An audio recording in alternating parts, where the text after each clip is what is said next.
Well, my name is Robert Kelly, and I live in Carnegie, Greencastle Road, Mobile, and I'm the son of Seamus Kelly, who got the St Anthony built in McDonald's boatyard in 1949. The boat was built for ferrying to take people from Greencastle to Magilligan and back, and also salmon fishing. So the two brothers, which would have been Joe and Mick, they were taxing. So when they came over with the passengers, they handed out wee cards. And them cards would give the registration, look out for taxis with the registration number on it. So they had a kind of a wee business going on there. And once the trouble started then, it would have been for the mainly salmon then. At that time they were landing on the beach, so they got the skills of it, they would know exactly how to land the boat. And at that time there'd be all sorts of ages of passengers. So what they were telling me was they would take two of them to lift somebody up onto the beam of the boat and swing them around onto the boat and then get into the boat.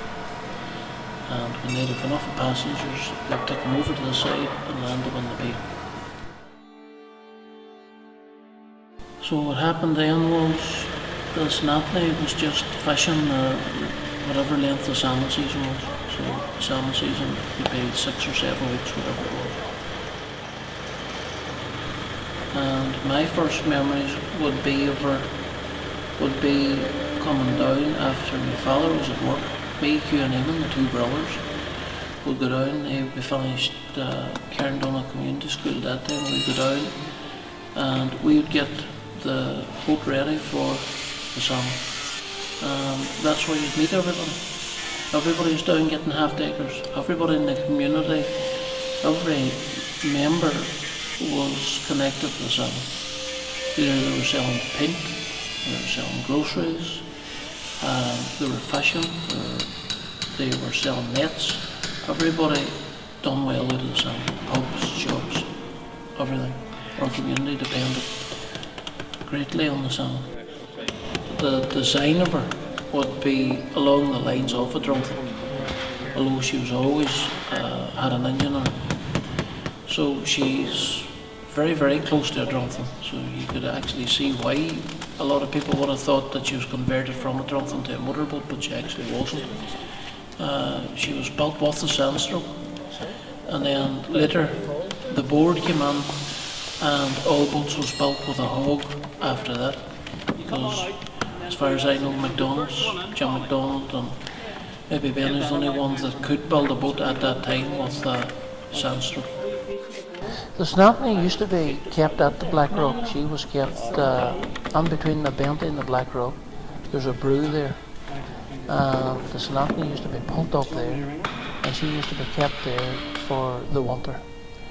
My father would gather all the neighbours, and at that time it was everybody would get a bottle of stout, so you'd go up into the local pub, you'd go in and get your 24 bottles of stout, so all your neighbours would come and you needed them, so everybody would come and help, and at that they'd all have a bottle of beer. They'd sit and have a chat, and it could be anything. They could go on tonight. The St Anthony's been around a long time. And when my father was in the shop, he hadn't got time to fish her, so other people would come and take the St Anthony to the salmon. So you had Seamus McCormick, you had numerous fishermen that fished her over the years. There was no holidays when we were growing up. There was no holidays. Like all of the ones now go to school with my children. When they come back, they say they were in Spain, they were in Ibiza, there were all sorts of holidays. When we were growing up, it was to the shore. And because my father had the boat, my mother's families used to come over in the St Anthony, used to take them out, and we'd all go angling.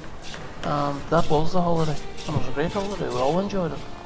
So my father took us all out angling in the St Anthony, and I have to say, everybody enjoyed it. You know, and we'd go down around the back of the head, and up the river. So the St Anthony would have been a small boat. She would have been below in the water. So the boats were getting bigger, and as the boats got bigger, she was lying underneath the boats, so she would have been down below them, so it's all the time lying on her. So Hubert Doherty raised the boat then from my valley, put 2 boards onto her, and that would have strengthened her up and would have kept her safer and stronger, and you could tie her up anywhere.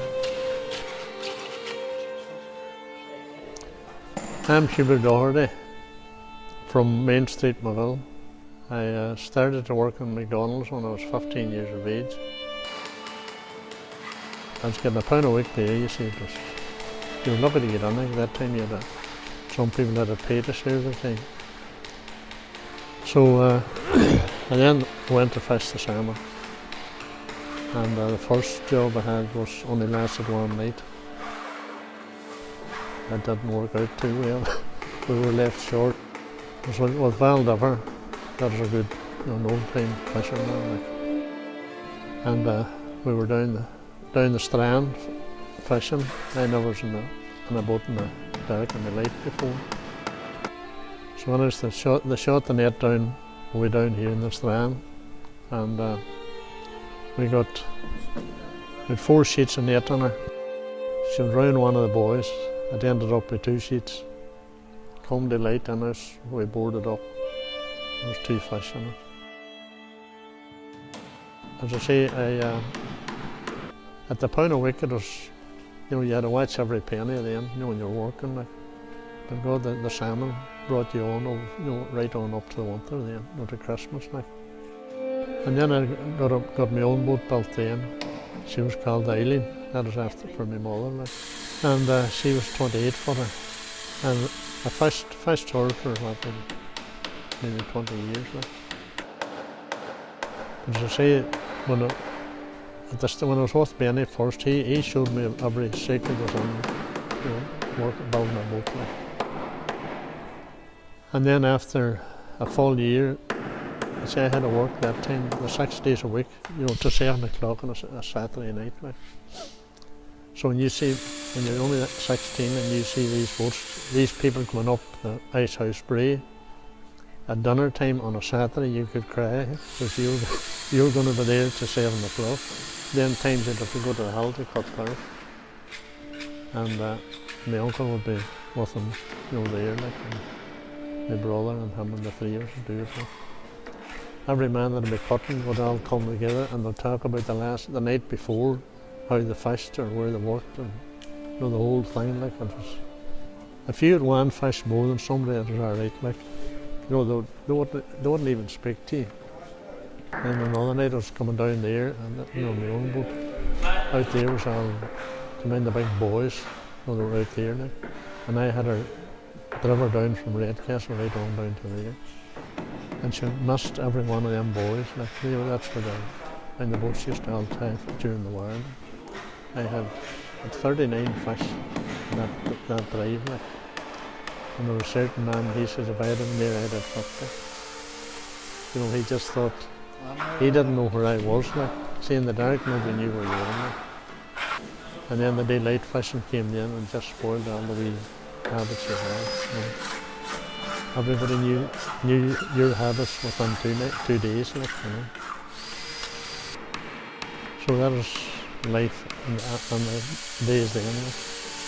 About 50 men fished the salmon, from the Moville and Greencastle.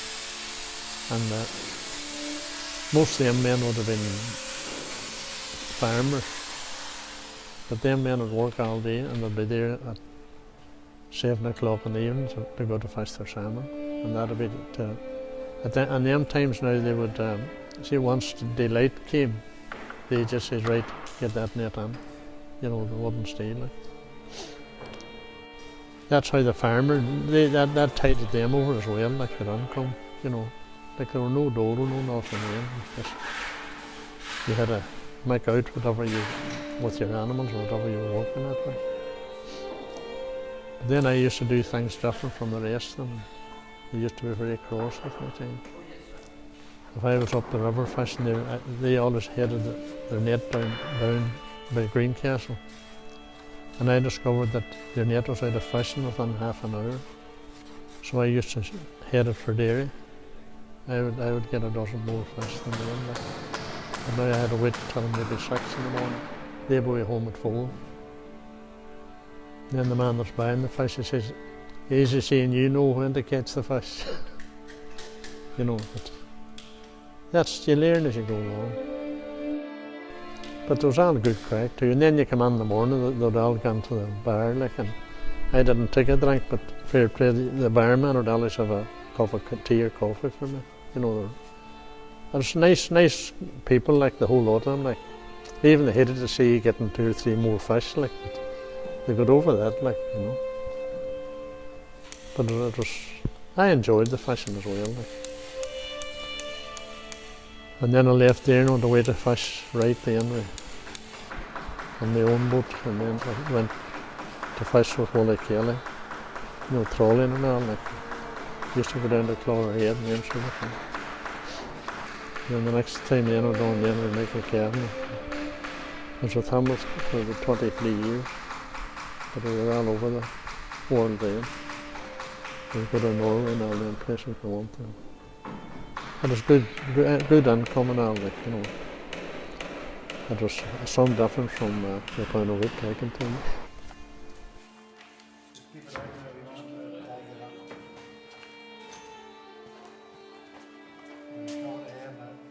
My name is Brian McDonald. I'm a boat builder, work in Greencastle. And after the 1745 rebellion in Scotland, the McDonalds all left Scotland at that time, came along the whole north coast of Ireland from Fairhead to the Foyle. Our family settled here in Greencastle and began building boats. Well, they were already boat builders in Scotland before they came here on the Isle of Skye. The boats then that came to the Foyle then came on ships from Norway, and there were local fishermen here were buying those off the Norwegians, but they weren't suitable for they were the closest thing they could get, but they weren't suitable for the Foyle. So our family adapted the Viking or the Norwegian designs and remodelled them to suit the waters of the Foyle, so that the local fishermen could use them here. But they all amounted to the same thing, the boats were built in the same manner as they were built from the early years, with the sandstroke and keel, flanked and then framed. But it evolved then from one to another. When engines came about, the boats were made heavier and bigger and able to carry an engine, and they were redesigned then to take a propeller and stern tubes and all that type of stuff. And it kept on going, kept on evolving until what you see today. Even here onto fiberglass, we have changed quite a few things onto that as well. So we're up at try to keep move with the times. All the changes that were made down through the years, every generation have made their own changes for the better. After the war years, there was a lot of new boats being built for what they call salmon fishing and various other activities that was taking place here. The St Anthony was actually built for ferrying across the Foyle from Greencastle to McGilligan, and when she wasn't ferrying, she was used for fishing, mainly fishing salmon. And Kelly's own family, all their brothers, and there was quite a big family of them, so they all fished salmon during the salmon season. And then at the weekends, then they would clean the boat out and use it for ferrying at the weekends during the salmon season.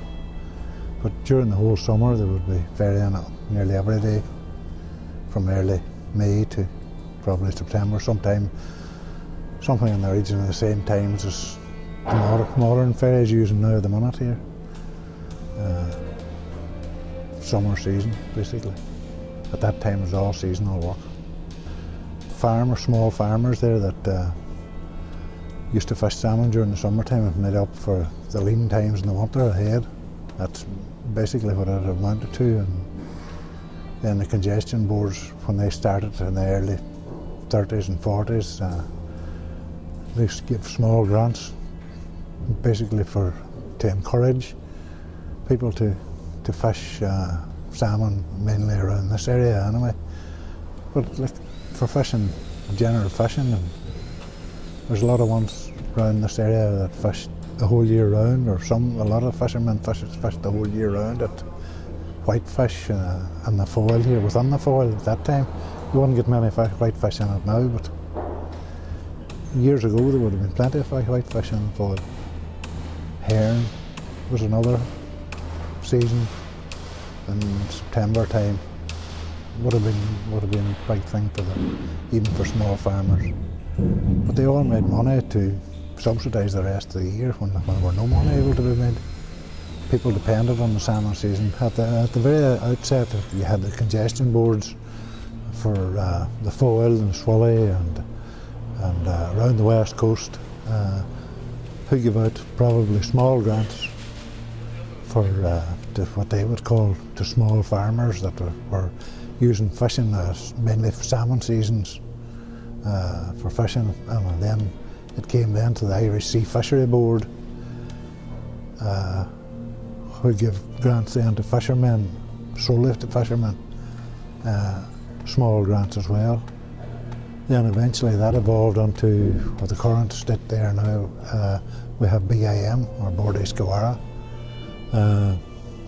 who give out probably a bit bigger grants, 25% it was in those days, 25% grant. And then when we joined the EEC in the early 70s, they were able to get a grant as well from the EEC, so the boats were encouraged, fishermen were encouraged to get new boats for safety reasons, as well as they all got bigger boats, stronger boats, more technology involved in it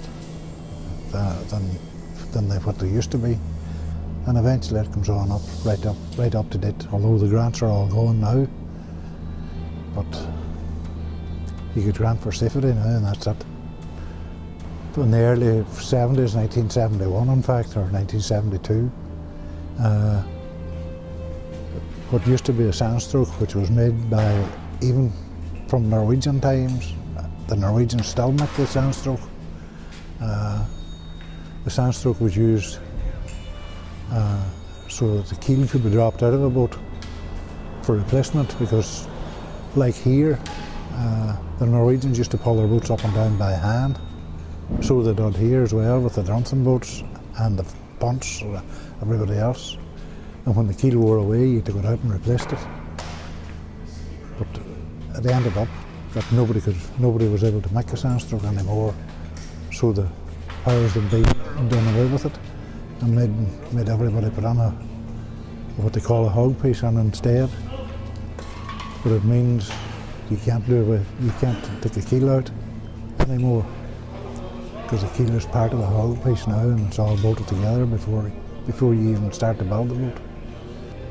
St Anthony was built specifically for ferrying. She was built a bit heavier than the bottom, for taking the bottom, because at that time there were no such thing as slipways. The boat had to be grounded and then shoved off again. Maybe not at this side, but on the Gilligan side there was no piers or slipways over there at that time, and you just went onto the beach. And she was being built with the sandstroke. She would have been built the old way, but she would have been built a wee bit heavier and a bit finer for carrying and going onto the shore than probably the normal conventional fishing boat end of it now. Fishing boat would probably be a wee bit lighter in the bottom, but because you're carrying passengers and among other things, I would say probably, I don't know whether she carried many cattle or not, but they used to build them for here for down west, for carrying cattle to the islands, and they were all built that bit heavier for that reason. But you have to be able to adapt your own design to suit that.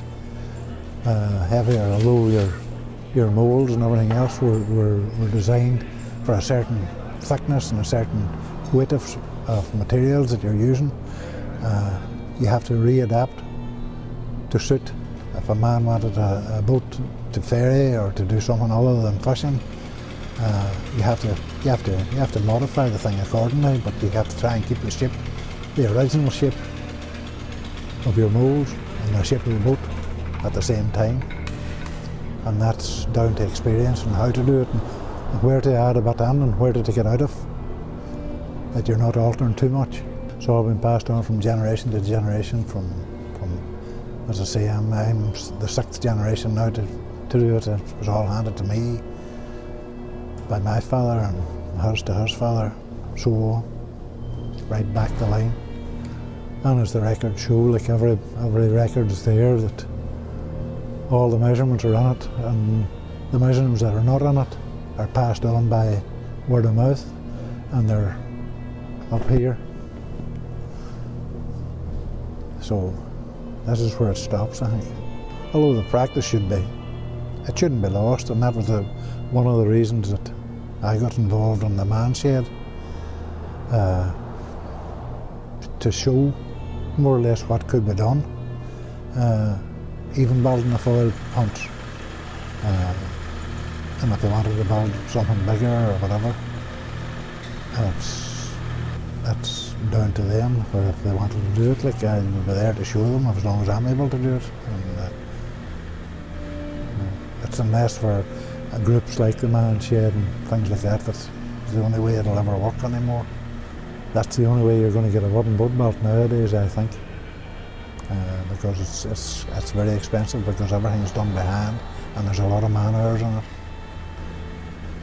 The materials wouldn't be too bad now. You can still get the materials if you look.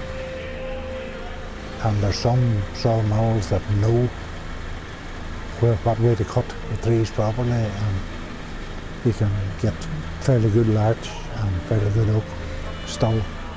But there's quite a few of them about yet. I don't think it's lost yet. But getting people how to build a wooden boat now is not easy. They're very few and far between now. In the 60s and 70s, when boats were all being built with these grants, there was 9 yards in Donegal alone.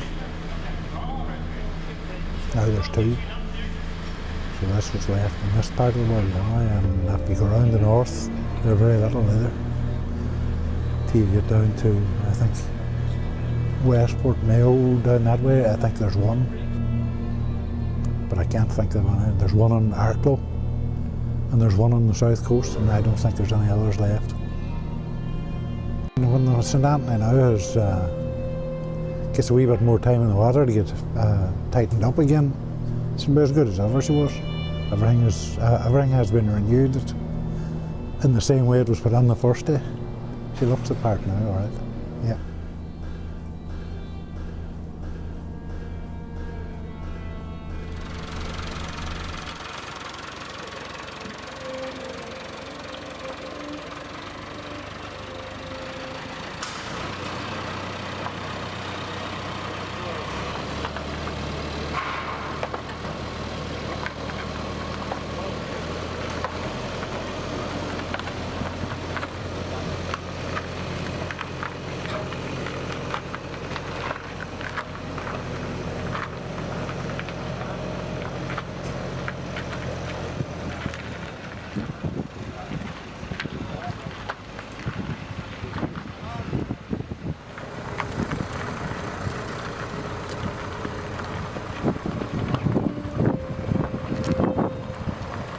It's very nice to see the boat come back under the water. I have a lot of fond memories of that boat, considering it was the very first boat that ever I fished on.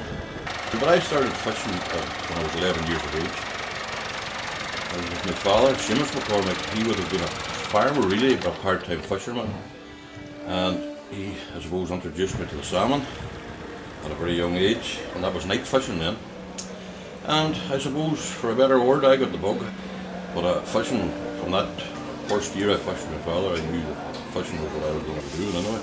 we'd go out at night and we'd shoot the nets, and you'd maybe haul once or twice in the night, or 2 or 3 times, depending.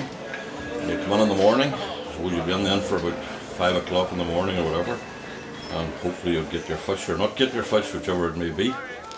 But it was very enjoyable. It was new to me. I was only young, so look, it was an adventure as much as anything. For part of the time we would be in the foil in the middle section, sometimes we'd be in the upper section, but then other nights you'd be out in the estuary, which would be in the Atlantic really. It's called the North Channel, or whatever you want to call it, but that's part of the Atlantic. So foil fishing would have been both, or three, you could look at it 3 ways. You had the upper reaches of the foil for salmon drift netting, then you had the mid section, and then you had the seaward section. So you're involved in all 3. So obviously when you venture out outside the estuary, you're going to meet different weather. Not now, it wouldn't be out in that bad of weather, but you would see different, you'd notice the difference, but that didn't bother me, because if you're a young lad and you're looking, well, just happened to be my father, but sure, it wouldn't matter. The skipper of any boat, you put your trust on them. Yeah, and if they're not panicking, you're not panicking. And that's a very funny thing around here. That like, there was times it could be hairy enough. Considering you're an open boat, small boat, no deck boats, these were small open half-deckers. And obviously the people knew, or somebody from whoever taught the people before me were obviously taught well, or they learnt it well, or people knew what to do or not to do. Well, there's all the guys, like I know Moville, Greencastle, Shrew, and the upper reaches of the foil that went into commercial fishing, other commercial, yeah, they cut their teeth in the salmon. But invariably they all started to cut their teeth in boats, small open boats. That was no better training.